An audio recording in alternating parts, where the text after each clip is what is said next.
On va passer à Dorian. Dorian, l'or, L'or, métal jaune. la valeur refuge par excellence. J'attends le. Oui, on attend chrono, le peut-être. chronomètre. C'est bon. 3, 2, 1, c'est parti. Dorian, c'est à vous.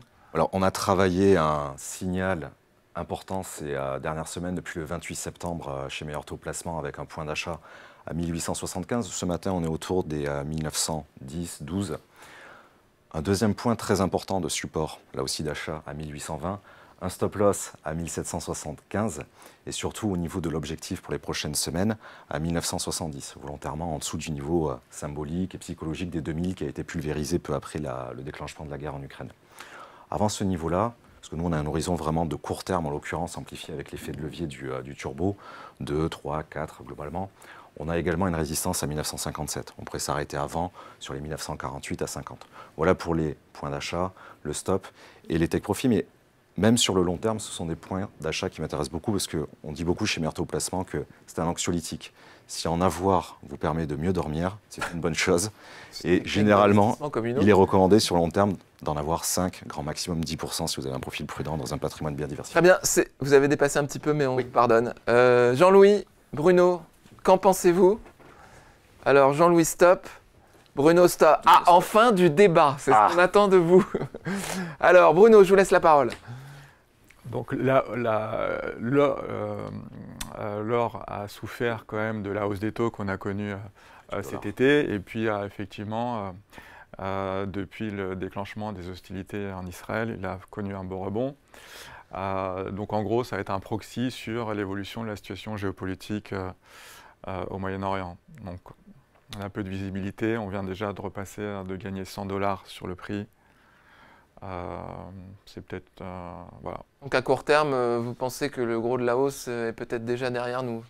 Disons qu'on a fait une partie du chemin, on a fait la moitié de la hausse. Hein. Cela dit, vous achetez sur repli. Mais vous aurez votre droit de réponse, Dorian. Jean-Louis? Sur le plan technique, en tout cas, je vois pas de quoi que ce soit qui me permettrait de me dire je vais acheter maintenant. Alors maintenant, si on tire une ligne par rapport au plus bas du début de 2023, on voit que les 1820, là 15, représentent un niveau sur lequel on pouvait potentiellement rebondir. C'est ce qui s'est passé. Alors ok, mais ça veut dire qu'on est en train d'acheter quelque chose qui est en train de se casser la figure.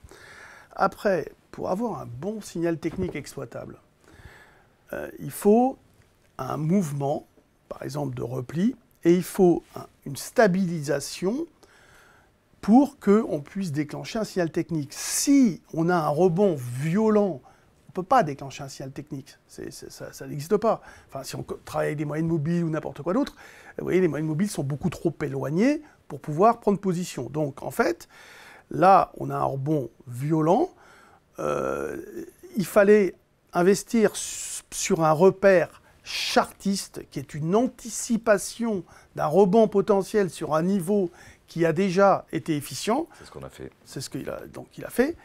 Parfait. Mais là, à l'instant T, si vous voulez, je ne vois pas ce qu'on peut faire. Maintenant, j'achète sur 1820, ok, pourquoi pas, mais là, à l'instant T, non. Moi, j'insiste sur les points d'achat. Très bien. Oui, c'est un achat sur repli. Voilà.